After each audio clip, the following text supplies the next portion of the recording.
Hello there, welcome to another My Hair Transplant XP video. In this one, I finally want to talk about Finasteride and my experience and knowledge with that.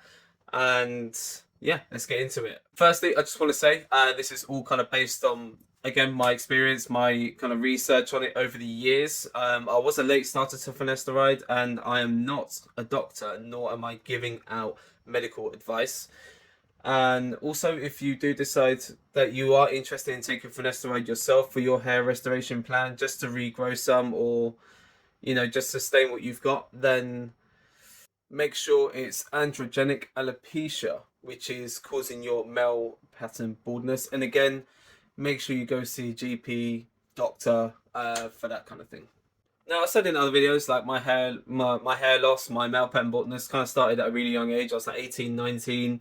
Oh no, I was never aware of finasteride. I was only really aware of minoxidil, which I took a topical solution for when I was like 21, 22. It worked when I was consistent with it, taking it twice a day. But I really, really wish I knew about finasteride earlier. And I didn't really get into it until I was about 27. Really and truly, it just is the best way to sustain the hair you've got and maybe even kind of regrow some hair. With this being FDA approved and with it having been around for quite a long time, yeah, again, it's staggering how I didn't know about this earlier. Had I known it, I would have obviously used it a lot earlier. Now, if you're watching this, you probably have a good idea how this works. If you don't, it's essentially a enzyme blocker or a DHT blocker. DHT is short for dihydrotestosterone, and it's a stronger form of testosterone. Finasteride then works as an enzyme blocker, the enzyme being 5A reductase, and it stops your testosterone from being converted into dihydrotestosterone. Heightened levels of dihydrotestosterone will kind of make your hair follicles shrink, thus then making your hair fall out. It was originally meant for men with enlarged prostates. This was non-cancerous as well, and inadvertently got found out to be a hair loss drug. So yeah. Now, obviously, with this kind of messing around with your hormones, just that little bit, it doesn't come without side effects or potential side effects, I should say. Again, not medical advice. You may get the side effects of, see, mental health. If you struggle with that, I wouldn't recommend it that much, but there are ways around that, and libido and sexual performance. When it comes to the whole mental health side of things, it's quite interesting. So there was a study done which was researched by the Hair Loss Show over on their YouTube. You can find out, and there was 1,000 men which took finasteride, 1,000 men which took like a sugar pill. They weren't told what it was, but just got told to look out for like libido, mental health issues. And it turns out that those who took the sugar pill, 1.3% of them turned around and said that they had the side effects. And out of the 1,000 that took the finasteride pill, 1.8% came back and said they had side effects. So if you are looking round and expecting side effects, then you may well get them. Like, that's how the placebo effect works. And yeah, the best case is to kind of best lifestyle you can to not exacerbate these issues.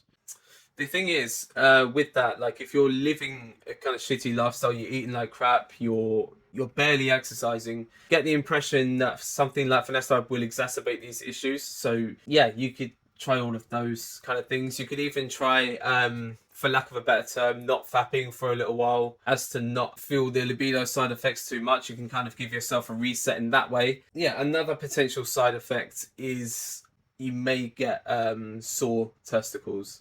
Again, another thing you can do to limit the side effects is you can microdose it, or you can if you've been taking it every day for 30 days, you've already developed a really good base layer in your body. Whereas finasteride doesn't tend to leave your system, your kind of skin tissue or your blood, for about 30 days. So you can just take it every other day, or you can take 0.5 milligrams per day as opposed to 1 milligram per day, and just kind of playing around with it a little bit and just finding the right balance for you. And lastly, as a tip, not medical advice, the topical solution is now readily available in other countries now. Obviously, it's not ingested orally, pause.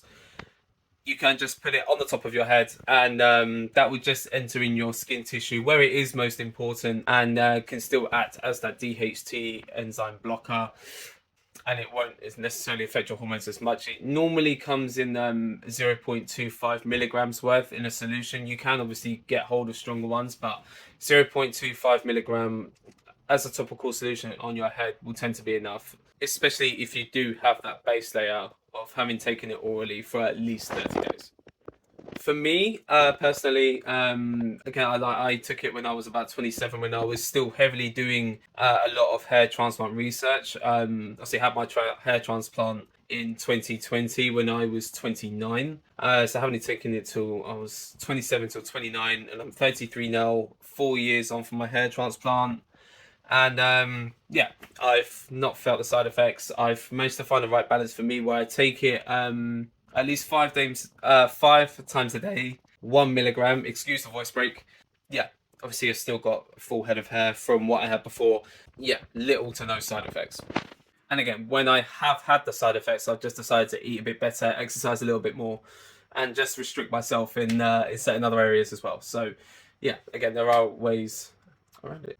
You can get packets of 28 tablets of 5 milligram tablets of finasteride out in certain other countries, Turkey being one of them, luckily. And you could just buy it out there, 5 milligram tablets. Packs of 28, same price as you would get it in like the UK or the US, and you can just break those tablets down when you get them and microdose it from there. So if you break up a tablet of 5 milligrams, you're obviously going to get 1.25 milligrams per obviously quarter of a tablet that you break up.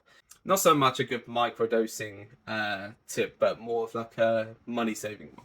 So yeah, that's my kind of summary on Finasteride. That's kind of my knowledge and experience with it.